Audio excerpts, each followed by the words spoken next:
Sit in Upavishta Konasana.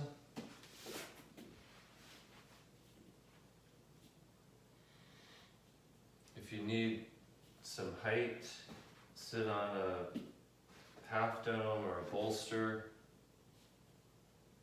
Just try to sit high enough that you're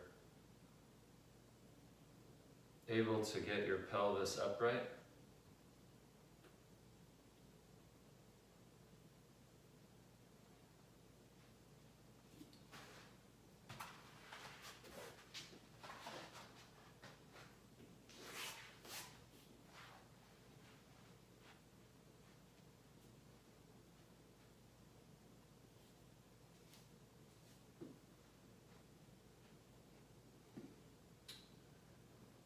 And then if you have a belt, take a belt.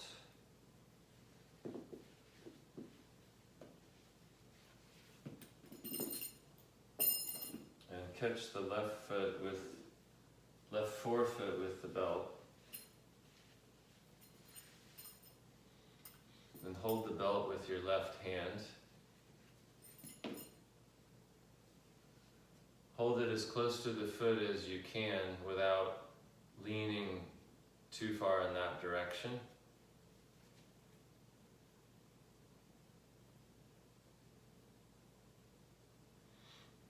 If you don't have a belt, you can use something similar like a dog leash or maybe the belt from your robe or something. Then turn your chest to the right and walk your hand a little closer to the foot on the belt, and then turn the chest back to the center. And you should, at that point, feel quite a bit of traction on your arm and on the shoulder on that side.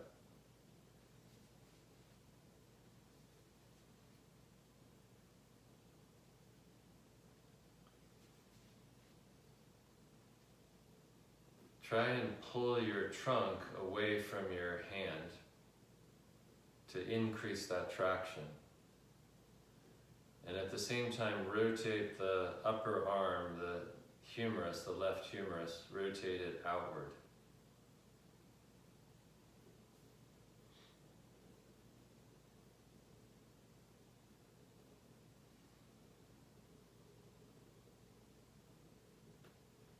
You can also use the left forefoot to add pull on the belt.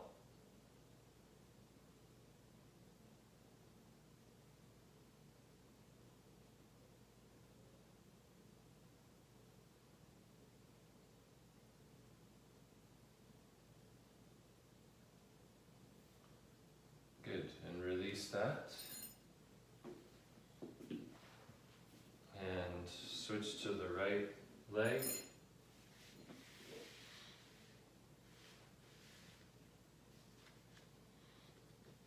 Once again, hold as close to the foot as you can without leaning way over. Then turn your chest to the left. That'll bring the left shoulder and shoulder blade closer to the foot. Then walk your hand a little closer to the foot, and then turn back to the front.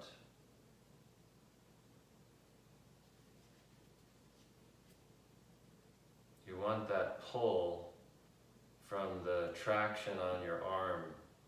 You want to have that pull affect the shoulder blade in the back as well as the pectoral muscles in the front.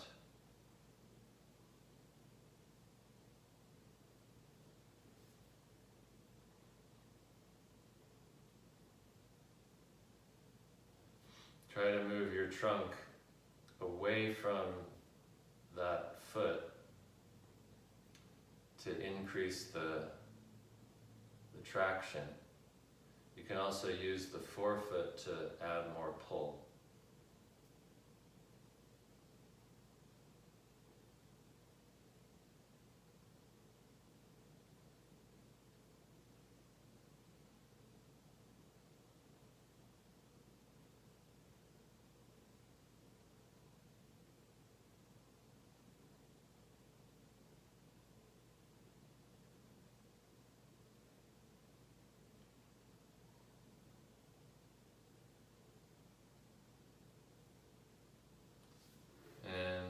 release that.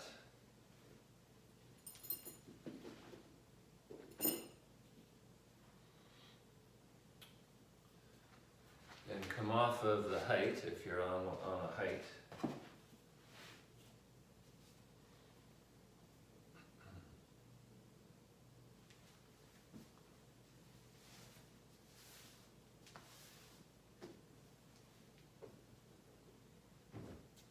And do boat pose.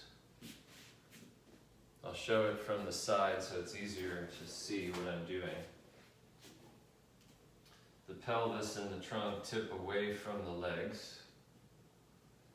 And then I'm trying to keep my head lined up with my spine rather than with the wall in front of me. So the head goes back, and when you feel your lower abs kick in, then typically that's where you've got the head in the correct position.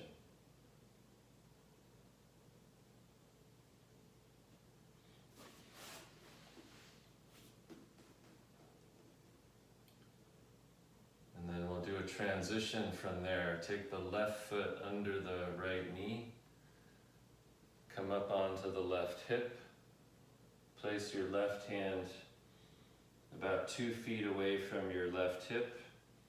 Step the right foot back.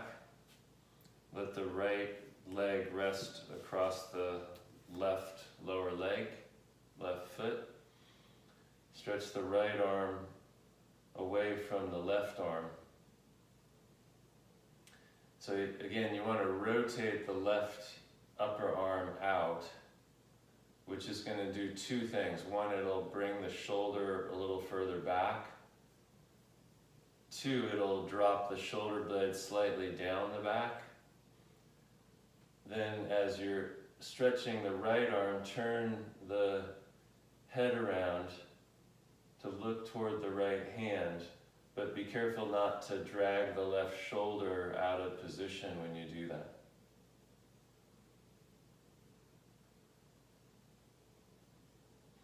Meanwhile, push down through your left hip and stretch outward and upward through the crown of your head.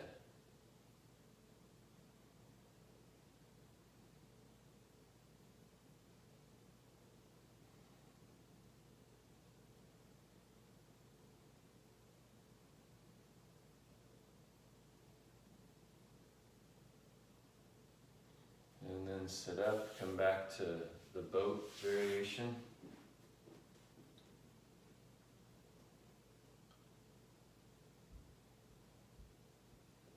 So this can also be done with the feet a little bit off the floor.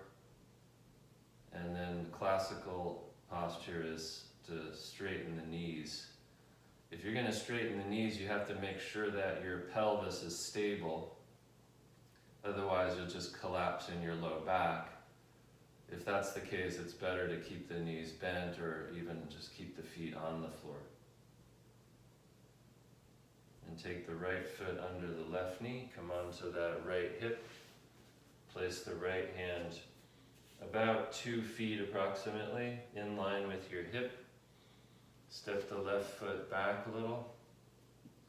You can rest this leg on the right lower leg. Then rotate the right upper arm out. Get the shoulder back. And then keeping the shoulder back, turn the head around and look toward the left hand. And stretch the left arm, left shoulder blade away from the spine. Likewise on the right, stretch that right side away from the spine. Push down through your right hip and stretch the crown of the head away from the hip. So you're uprighting the head as you turn.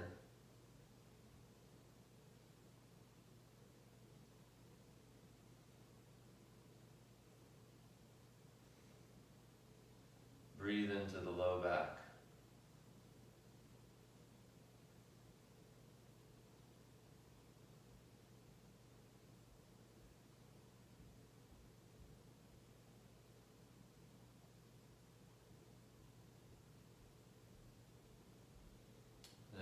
back to boat pose. Any variation that you like.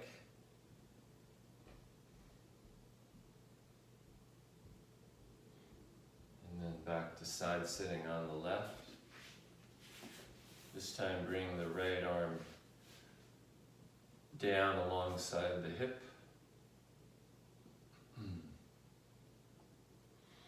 Stretch the hand away from the head, stretch the crown of the head away from the hand.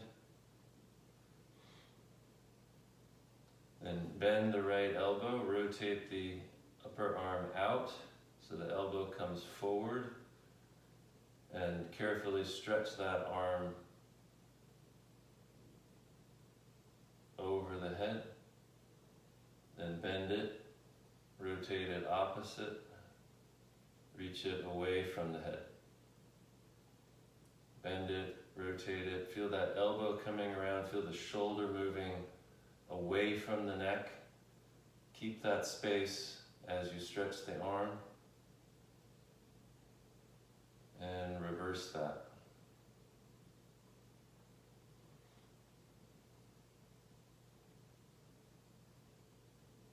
Watch that when you reach the arm, you're not moving the rib cage with the arm forward and up with the arm. So keep those ribs down.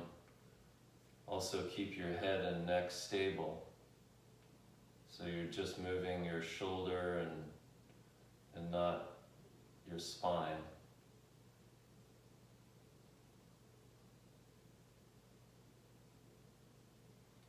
Then the next time you bring the arm down, go back to boat pose for a moment.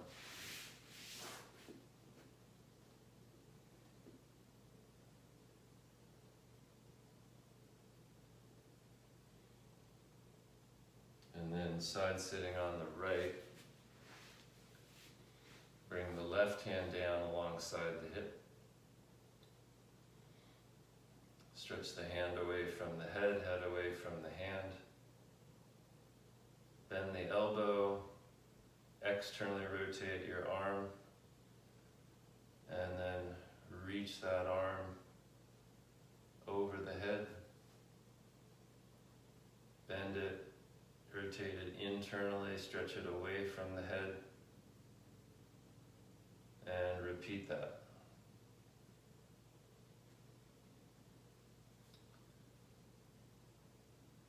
You want to rotate enough to maximize the space between your left shoulder and your neck.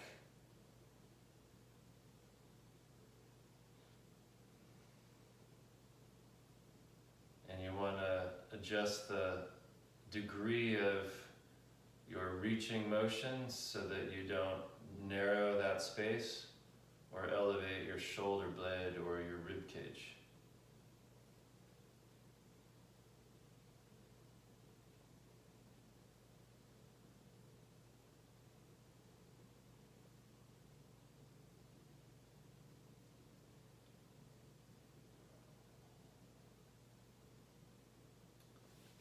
Good, so we'll do a transition from here. So the left hand, you're going to bend, rotate, reach, lift the pelvis up, step the left foot around, bring the right knee over, and then come up into your lunge.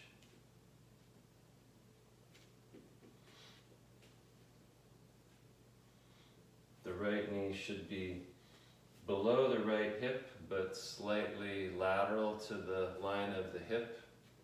The left knee is slightly angled out. So it's going to look something like this.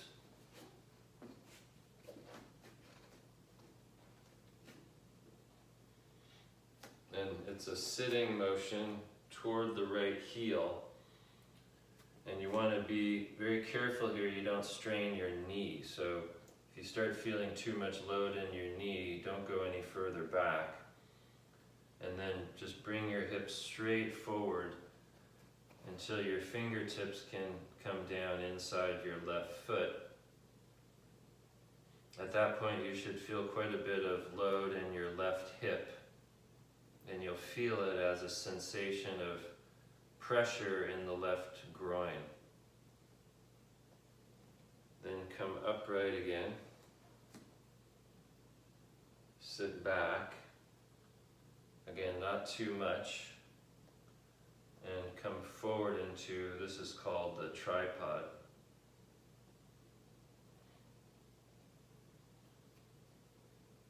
And once more uprighting.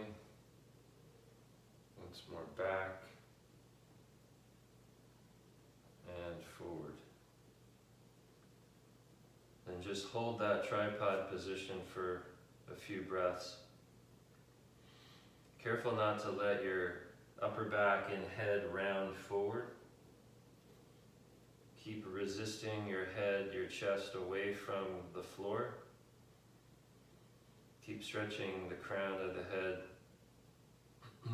outward and upward, and drawing the shoulder blades down the back.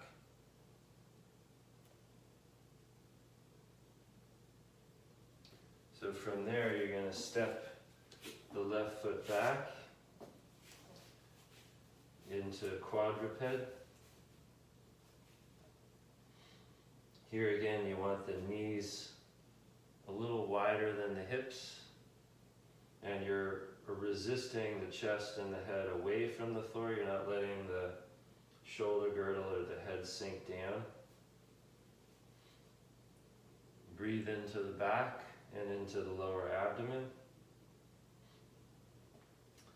And as you maintain a neutral spine, squat back with your hips. So this is the prone squat, one variation.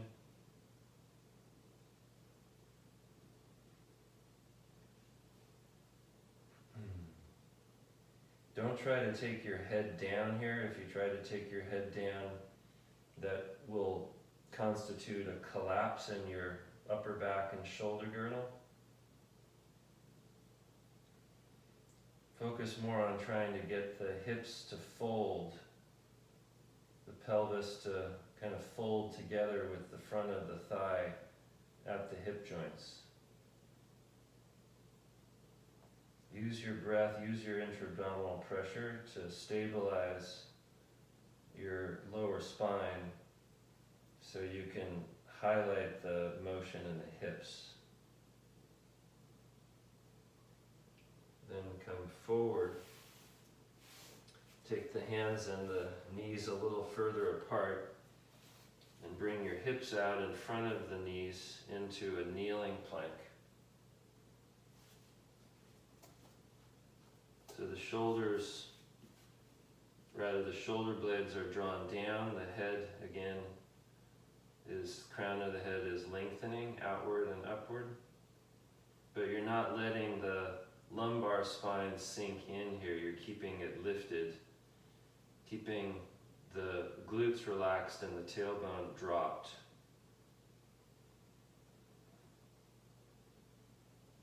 Breathe into the lower back, breathe into the lower abdomen.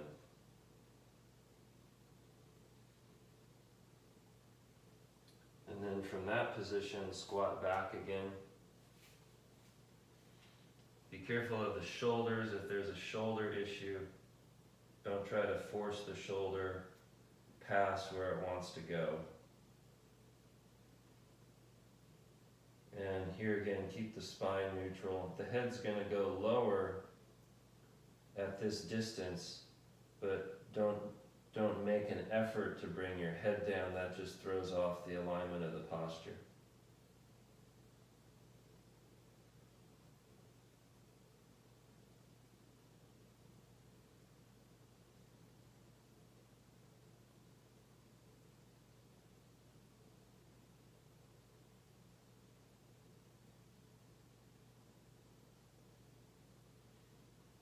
Once more to the kneeling plank.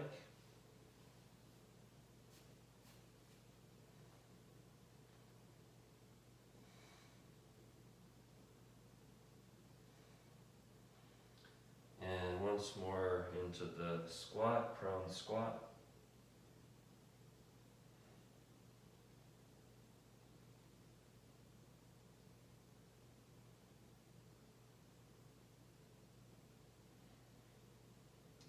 come part way forward. Bring the hands an inch or two closer. Make sure that your shoulder girdle is active here, so you're pushing down with your palms. Turn your toes under, lift your knees up, and pause there a moment. And if you quickly decide it's too much load on your wrists or your thumbs, just come back down and don't hold the position if it's painful. Otherwise, hold the position for a little while longer. Continue to push with the arms, reach with the hips, so gradually the hips get lifted. Then walk your hands towards your feet and come into a squat.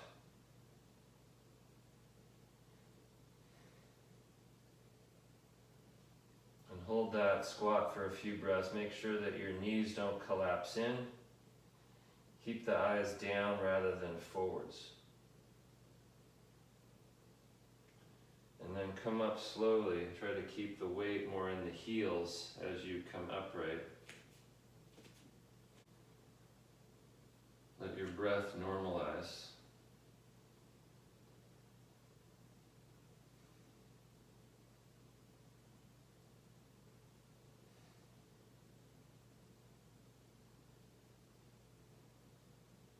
Good.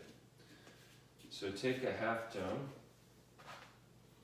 or your rolled up mat or rolled up blanket, towel, something you can prop your forefoot up on that's an inch or two high. And then put your left forefoot on that.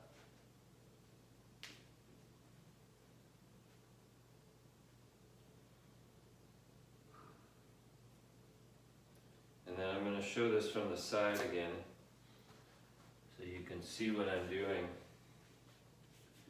My arms are alongside my hips, and then I'm hip hinging forward. I can use the cue again of stretching the hands and the head in opposite directions. That'll help to keep my upper spine from collapsing forward, which is a strong tendency here.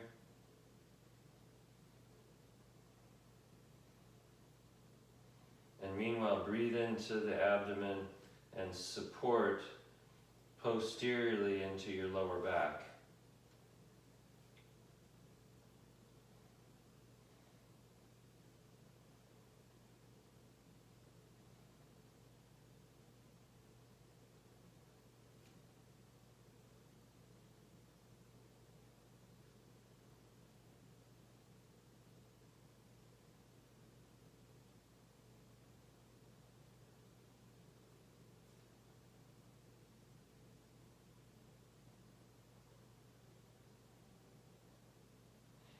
Come up slowly.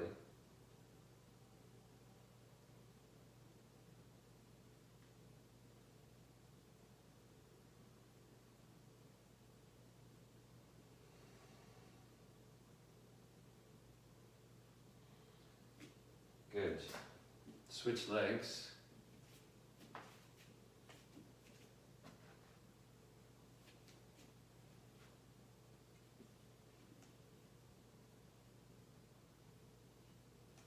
And the forward bend.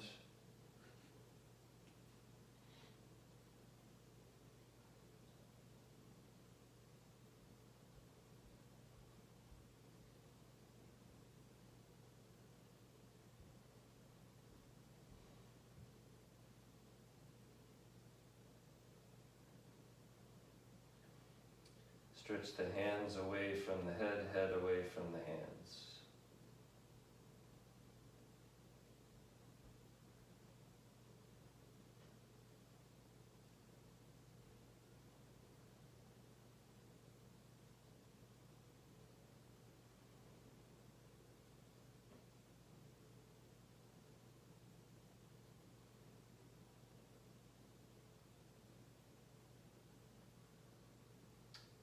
Come up slowly.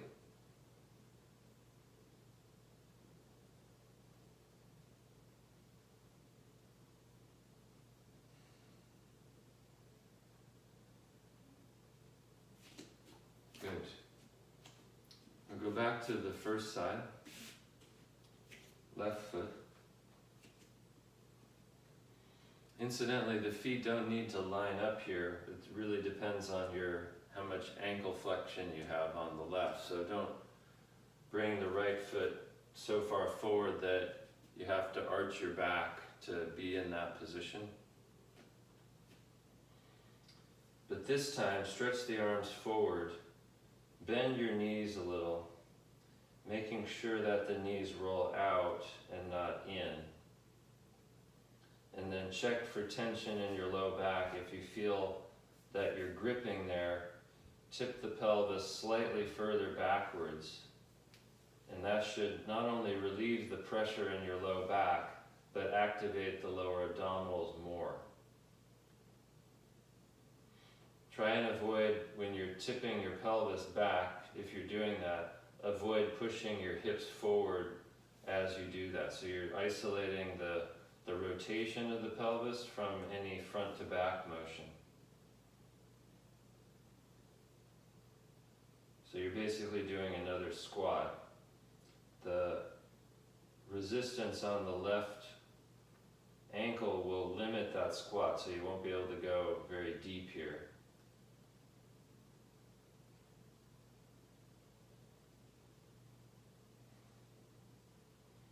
Breathe into the low back and keep uprighting the head.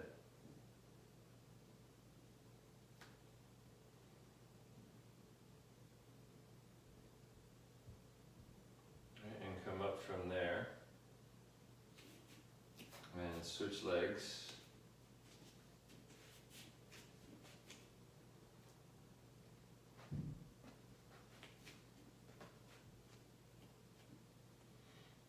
Once the feet are in position, stretch the arms forward, bring the chin in, and carefully bend the knees. Watch that the knees don't roll in. There's a very strong tendency here for the lumbar spinal muscles to become hypertonic. I can feel right now, for instance, that I've got a lot of hypertone in my lumbar. So I'm tipping my pelvis a little bit back so the tailbone drops down. That takes away some of that tension in the back and again activates the lower abdominals more. I'm not going to let my hips come forward as I do that. To some extent, the half dome prevents that from happening. So it's actually a good posture to practice that in, to get the feeling for how to adjust the pelvis to keep it lined up with the rib cage more. And then breathe into the low back, breathe into the lower abdomen. Keep uprighting the head, which again is crown of the head lengthening, shoulder blades moving down the back.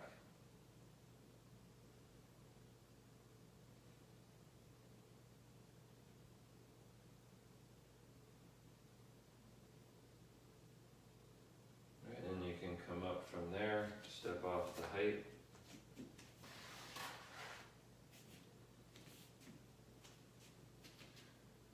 Alright, stretch the top of your left foot. So take the weight out of the left leg, bring the left foot back with the toes pointed back. Be careful not to take your foot so far back that you have to arch your back to get it there. So keep the foot a little bit more forward if that tends to happen.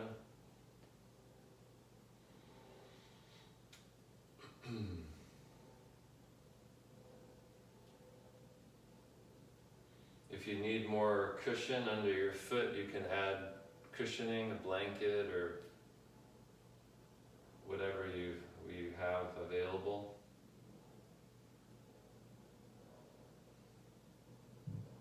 And the low back should feel long and relaxed here. So let the ribs drop, let the tailbone drop down.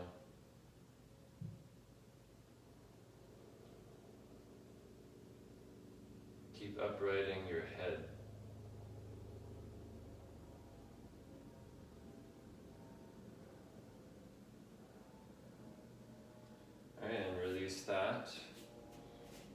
switch to the right foot.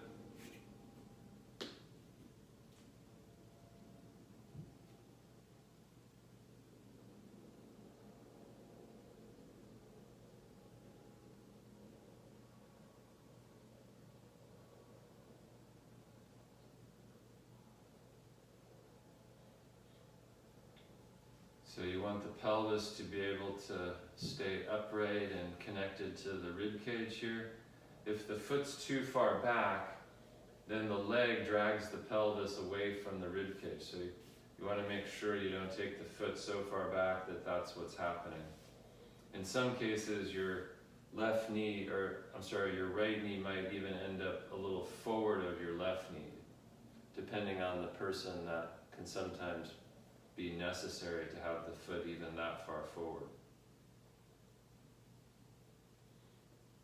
There's also a tendency here to push the hips out in front of your left ankle, and you want to try to bring your hip joints back until they stack directly over the ankle, which you'll register as more weight in your heel, your left heel, but also a little bit more pressure in your right foot.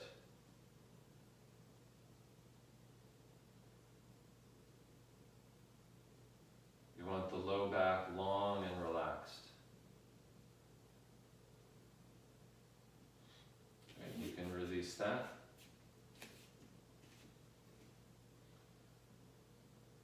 We'll set up Trikonasana, stretch the arms forward. Take the feet apart.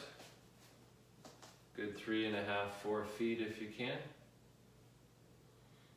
Slight bend to the knees. Pelvis uprighting. So again, the side view.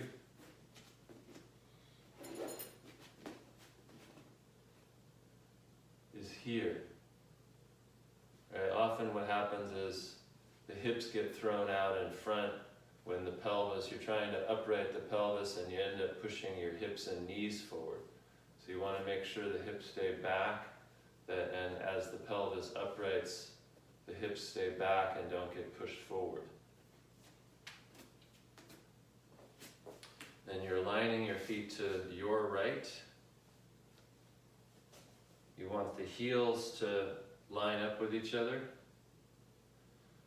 You want the right thigh bone knee to rotate out. Really, both thigh bones should stay outwardly rotated, but particularly the right one, the front leg. Stretch the arms, stretch the legs, lift up the spine. Inhale. Exhale, bend to the right. So you're bending from the hip and not from the back. Reaching down the leg with your right hand, reaching away from the shoulder girdle with your left, and gradually turning the chest and the head around to look at the reaching hand, the left hand.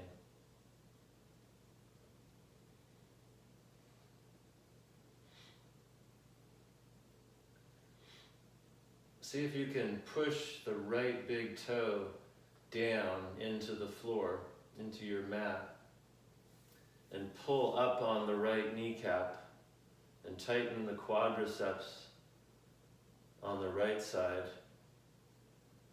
to get a little bit more stretch in that hamstring, or in those hamstrings.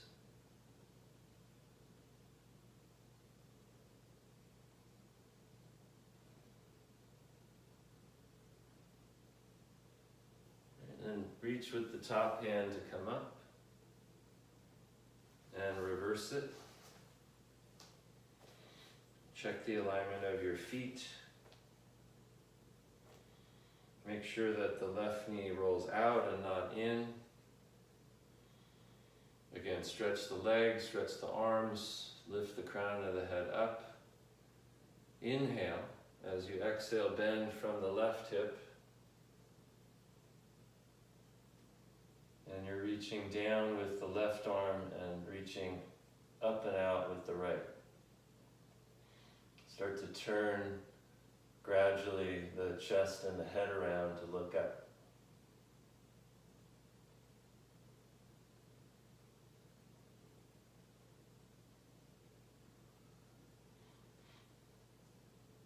And see if you can push a little with your left big toe and pull up more with your left kneecap or on your left kneecap. Tighten the quadriceps and increase the stretch in the hamstrings on the left, the back of the upper left thigh.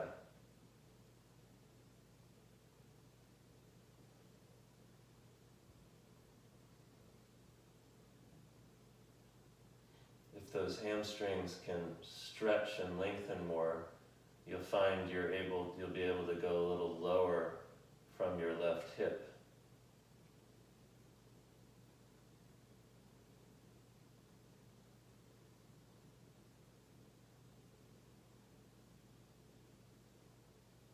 And reach with the right hand to come up.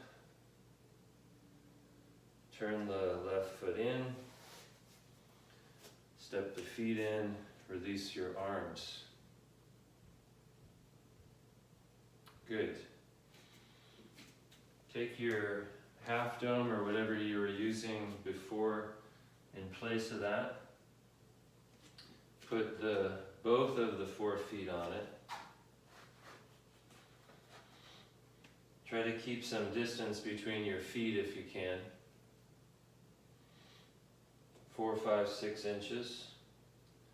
Arms at your sides. And once again, hip hinging forward.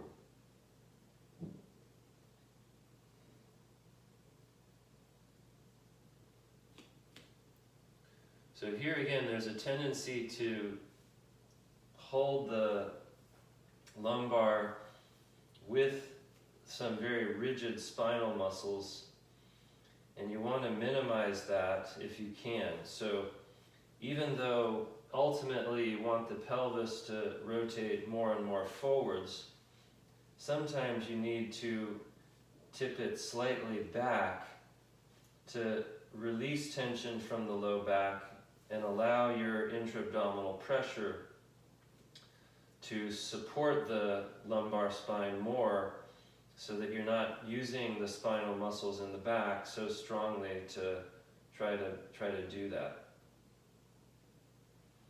And then once you have the low back stabilized, then as the hamstrings lengthen, you can start to go a little lower from there, from the hips and hamstrings.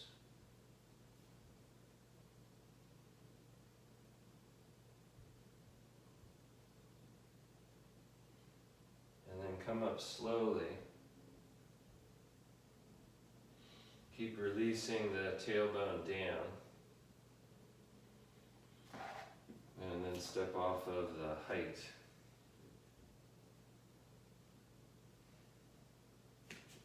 Good, so you're going to need a block. So take the block, put it in front of you and off to your right.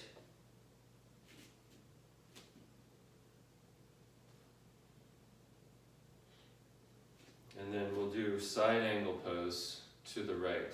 So arms forward, feet apart, slight bend to the knees, pelvis uprighting.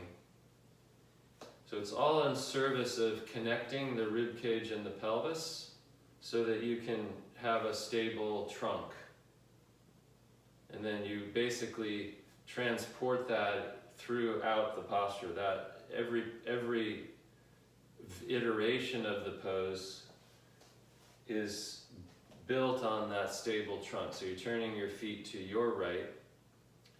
The right knee is going to stay bent here, so you should be able to see pretty clearly how it's tracking, and make sure it's tracking a little bit to the right and not a little bit to the left or even in the center.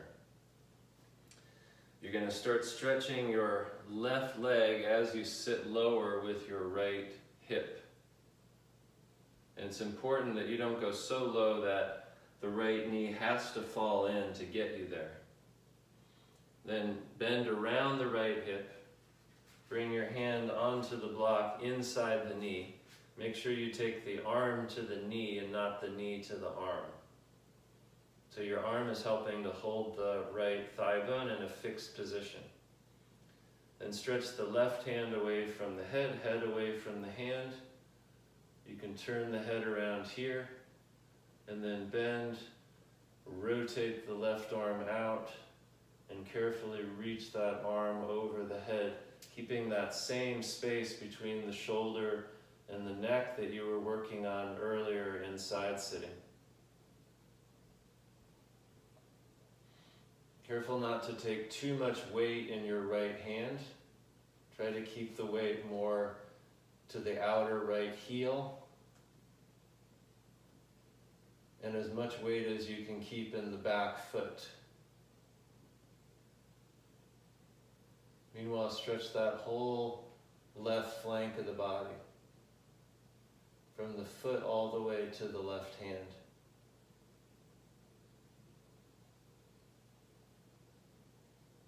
Then bend the elbow, reverse the arm, and use that reach of the hand to help you come up.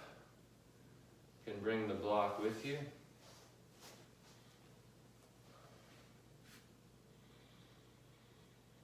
So reverse the feet. And again, pay attention to how the left knee is tracking. Make sure it doesn't fall in. And then rotate around that hip. Use your arm to brace and fix your left knee, left thigh bone. Stretch the right hand away from the head away from the hand, turn the head around, and then bend, rotate, and reach that top arm, keeping the ribs connected to the pelvis and the shoulder blade connected to the ribs.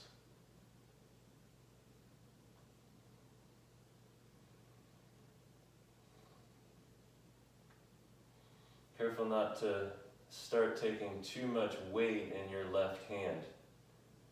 If you feel that happening, try to take more weight in the outer left heel and more weight in your back foot.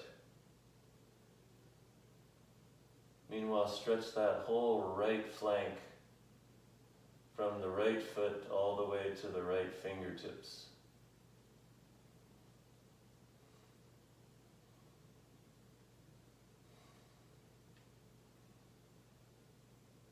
Then reverse the arm. Use that arm to help pull you up. Turn the feet in and step back to pelvis width.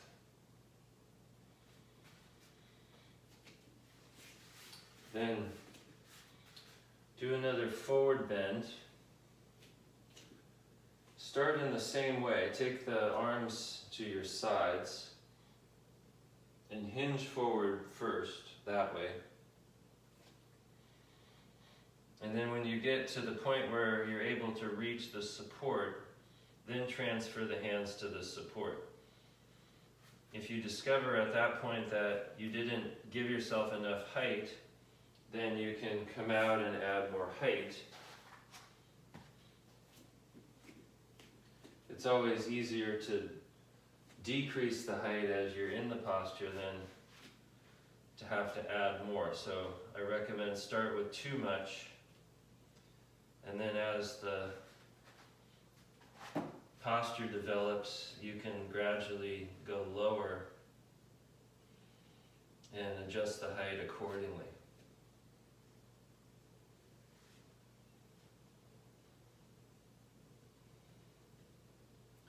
So two things you want to be doing with this hand support, and one thing you don't want to be doing. The one thing you don't want to be doing is you don't want to be putting your body weight into the arms here. So the block or whatever it is that you're using is not meant as a weight-bearing tool. You want to keep the weight in the feet and in the legs. The two things you do want to do with the support are, number one, use it as a leverage point to keep uprighting your head, which again is crown of the head lengthening, shoulder blades moving down the back. And two, you can push into the block, almost like you're trying to crush the block, and that'll help activate the lower trunk, the trunk stabilizers, which will help you to stabilize your low back, which will help you to mobilize your hips and hamstrings.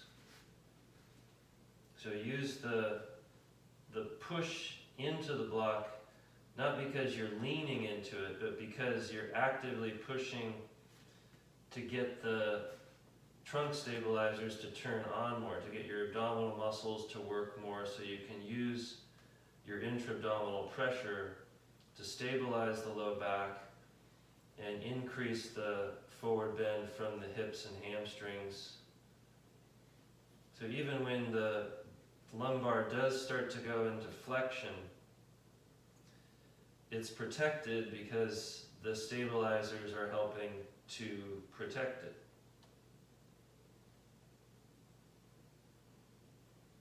And gradually you fold forward that way.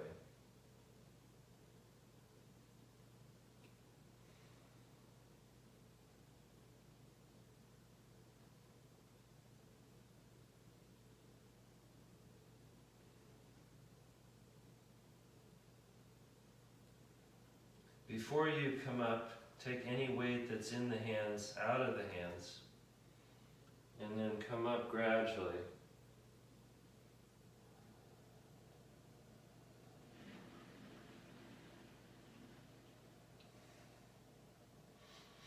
Stand still a moment to give your breath a chance to recover. Sometimes the blood pressure needs a moment to readjust, so take whatever time you need for that.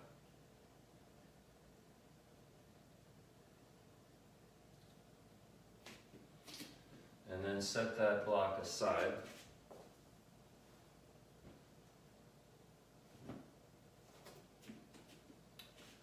Alright, so we're going to get down to the floor. And to get down onto the floor, we'll reverse the motion that we did earlier. So you're squatting, and then from your squat going into bear.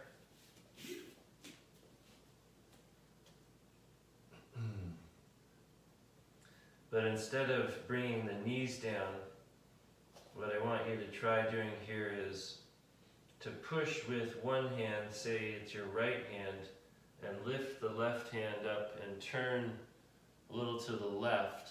So you're rotating around the right shoulder here. And then bring the trunk back around, bring the left hand down. And then push with the left and turn around that left shoulder to the right. And back. So notice here, as I lift my left hand, I'm not just kind of yanking my arm up there. I notice a lot of people tend to do that.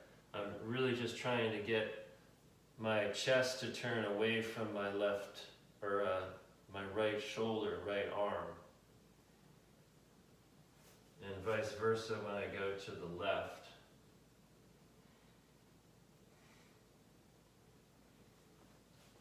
And then finally, I can turn and then bring my knee forward and lower my hip, and then I'm back into the side-sitting posture.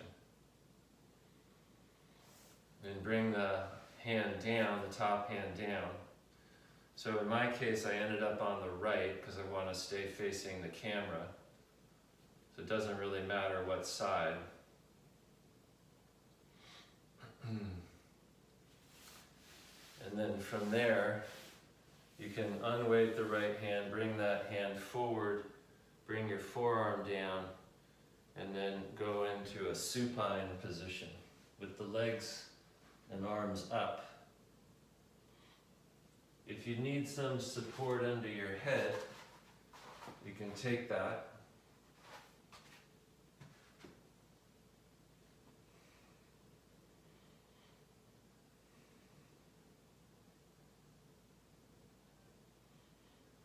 So you're breathing into your back, breathing into the lower abdomen, trying to use your intra-abdominal pressure to stabilize that area And then gradually bring your knees in towards your shoulders.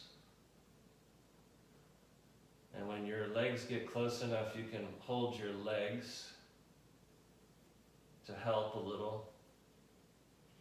Be careful not to muscle this a lot with your arms.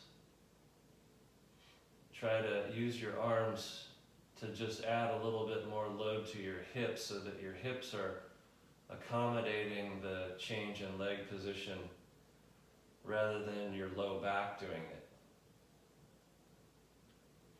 And when your feet get close enough, you can hold the feet. But again, don't force that. So if you find you're really having to round your back a lot to catch your feet, don't catch your feet. Just hold the shin bones or hold the backs of your thighs. And you're just gradually guiding the legs in and attempting to deepen the flexion in your hips as much as you can. You want to put that flexion, that deep hip flexion, in the context of a lot of intra-abdominal pressure, a lot of abdominal activation, so that you're stabilizing and protecting your low back so that you don't strain your back as you're trying to get more bend from your hips.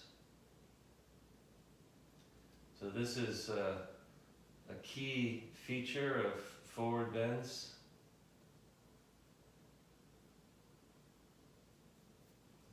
Stabilizing the back so that even as I get to the point where I start to flex my spine, my back is still protected.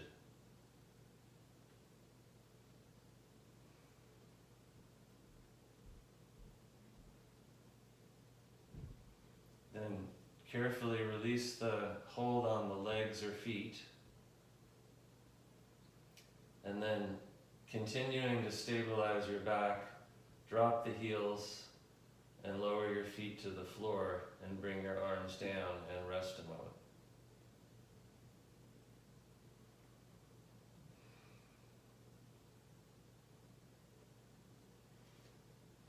Then roll to your side, sit up.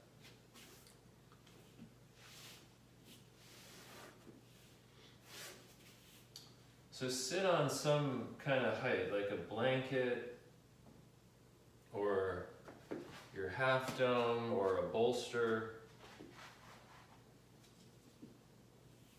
And this time sit with your legs straight out in front of you.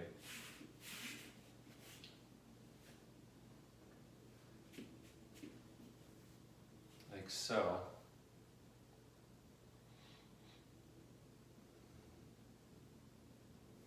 And I'll show it from this angle so it's easier to see.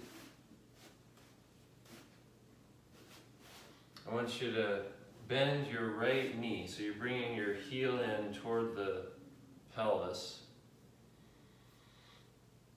You can bring that foot all the way in to the inner left thigh. And then you're lowering that knee. So this motion should come entirely from your right hip.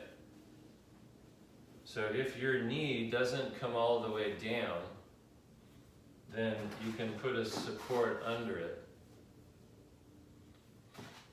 If you get pain in your knee, then find out where does the pain start. As you're lowering the knee, at some point you'll go from no pain to pain. And if you find at that point your knee is still higher than your pelvis, then you should sit higher than you're sitting. And then if you're sitting higher, your knee should eventually drop to at least the height of the pelvis or a little bit lower. So it takes practice to adjust these positions. Another option is you bring the right foot more forward so you're not bending the knee as much, and that'll help take pressure off the joint. So just do your best to find a position for your right leg that's not hurting your knee or any of your other joints.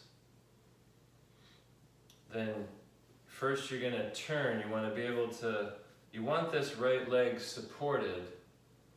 the knee or the thigh or the lower leg, whatever, however you want to think of it. You want it on something so you can push and then rotate your pelvis a little to the left and more towards your left leg. And you can reach forward with your right hand and catch the left, either the leg or the foot. Meanwhile, you're supporting with your left hand to keep the upper spine from rounding too far forward too quickly. So you're pushing with the right leg, turning to the left, lifting the crown of the head, dropping the shoulder blades, breathing into the low back, breathing into the lower abdomen, and then if you feel that you can, bring the left hand forward to the foot and begin to increase the forward bend over that left leg. So be careful and decide as you're doing these, watch it from moment to moment. And if you start to see signs of trouble, then just come out carefully. It shouldn't hurt you, it's not meant to hurt you, so it's very important that you don't do anything that is creating pain in your joints, especially the low back or the knee, which will be the main issues here, the main areas that will tend to take too much load.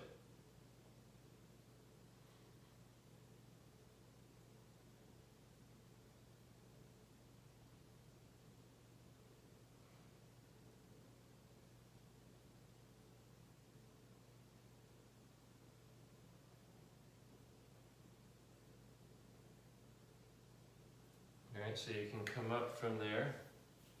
You can lift the right knee, you can stretch out the right leg.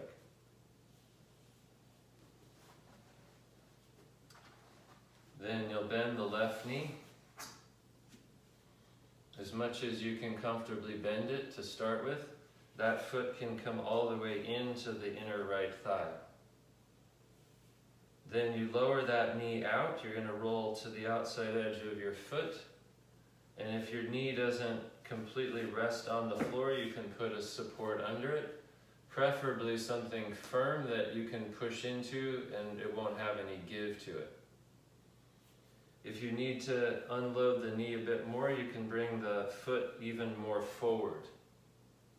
Then support with your right hand, push with your left knee, turn your pelvis to the right, reach forward with your left hand and catch your foot or your lower leg or whatever you can get hold of there. You can even, if you're on a standard mat, you could even grab the mat and hold that. Then you're pulling a little, you're uprighting your head, so we're trying to avoid letting the upper back just round casually forward here, trying to resist that.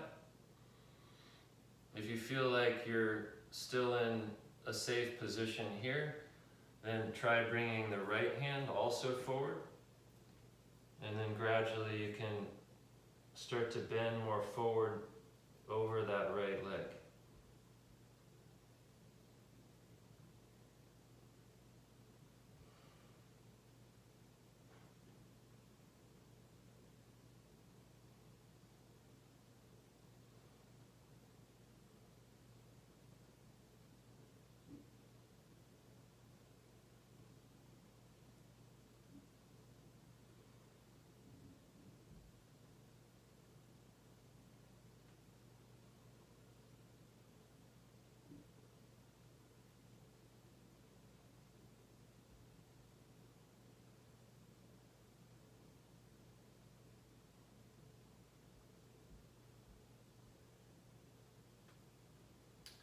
And come up from there. Lift the left knee, stretch out the left leg.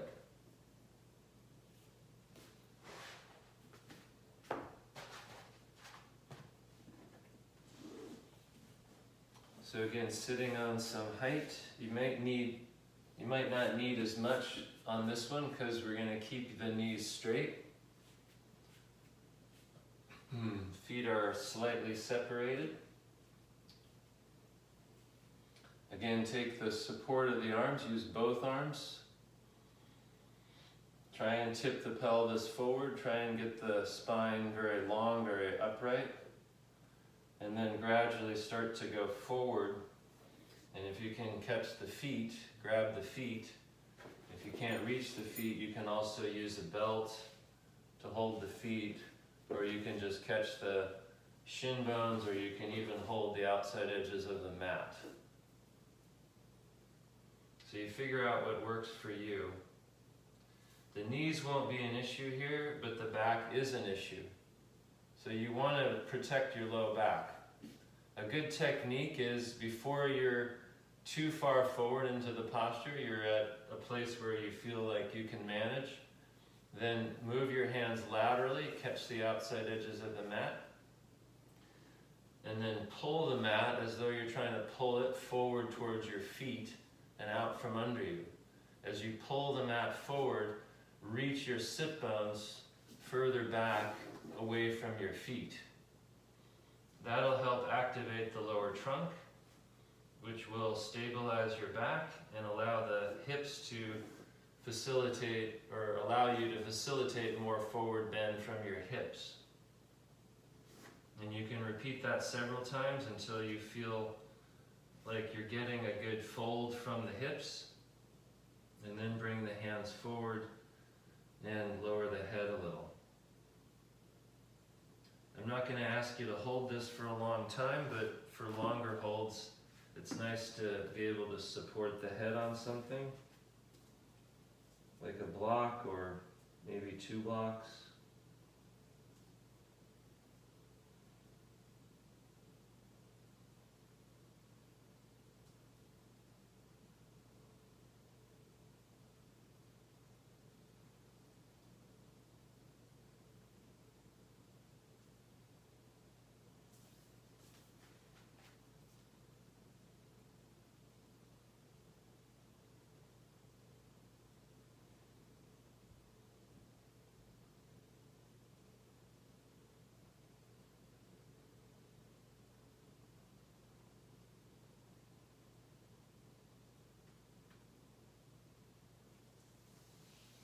Good, and come up from there.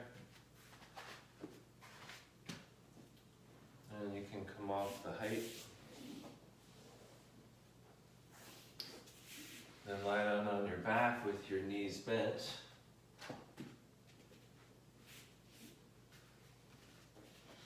Put your pelvis up on a low block.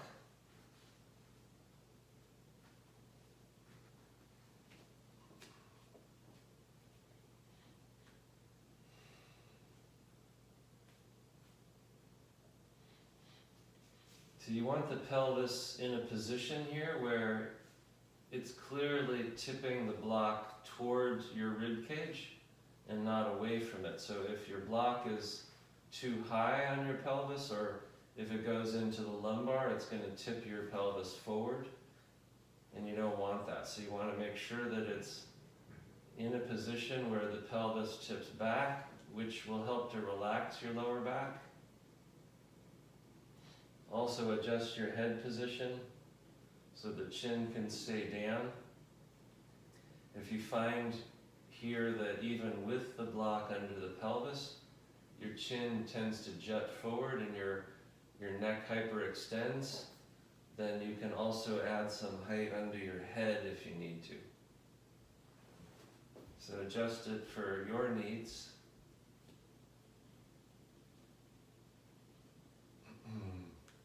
If this low height, I'm just using the lowest possible position of the block. If this feels really easy for you and you feel like you can be in a similar position with the pelvis a little higher, then you can just rotate the block once and come up onto the side of the block. You still want the feeling that the pelvis is tipping toward the rib cage and not away from it. Then, keeping that feeling that the pelvis tips toward the rib cage and not away from it, start moving your left foot out away from your head. So essentially you're stretching the leg out, but you don't want to stretch it out too far or too fast. And too far or too fast means that the leg is pulling the pelvis and causing your back to arch.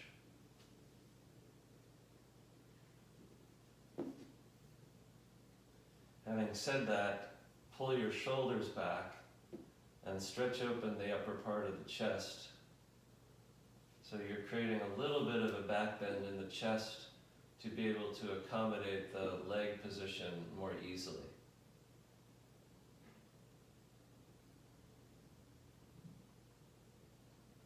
And then breathe into that left side.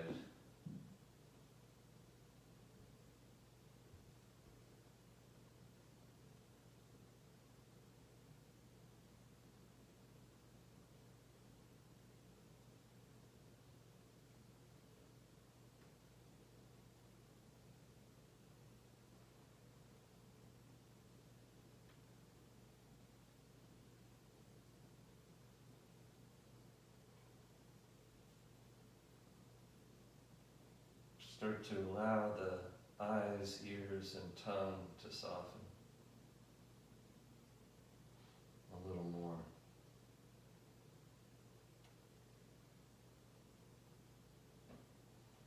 Relax the throat. Relax the jaw.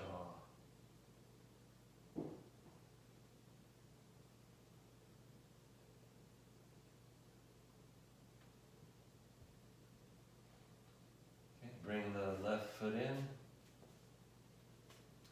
and do the same thing with the right leg. Stretch it out, but don't stretch it too far or too fast. In other words, don't stretch it in such a way that it's pulling the pelvis and arching your lower back.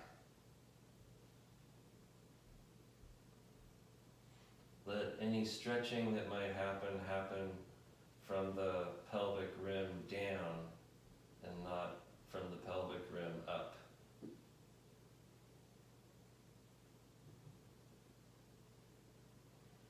Meanwhile, you can get a little bit more of a back bend in the upper chest. Try to isolate that from the lumbar so that it's not pushing your ribs way forward. You can use your breath to keep the ribs more connected to the pelvis here. So direct your breath down toward the pelvis.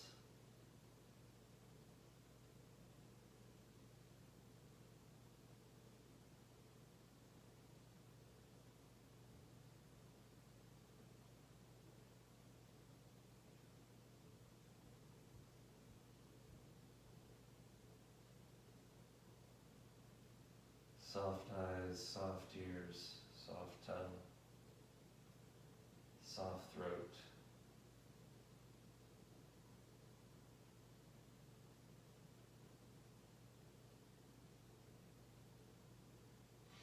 Okay, bring the right leg in.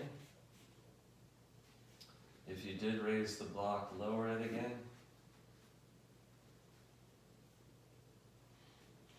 Pause there for a couple breaths. And then take out the block and come down. Roll to the side, sit up for a moment.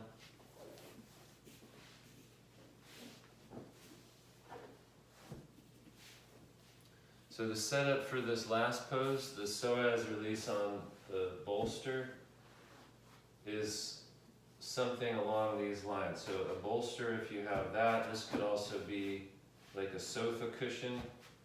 And then you've got whatever you were using, your half dome, or you could even use a block here actually. So it could look something like this. If you don't have a bolster, but you do have a block and a half dome, then you can set it up this way. And then your upper back is on the lift, in this case the half dome. If you're using a bolster, it's on the front of the bolster. So the edge of the bolster or the edge of the half dome is hitting me about the bottom edge of my shoulder blade here. And I want to adjust my shoulder blades down and apart. And then the head should be high enough that my chin can drop down and I'm not hyperextending my neck. Then stretch out your legs and make sure that you're not tucking your pelvis under. A lot of times particularly if we've had back pain, we get into that habit of always tucking whenever we lie down. And you want the height under your upper back to provide to accommodate whatever tension you have in your low back here, rather than always tucking the pelvis to act as a workaround for that. You can relax your arms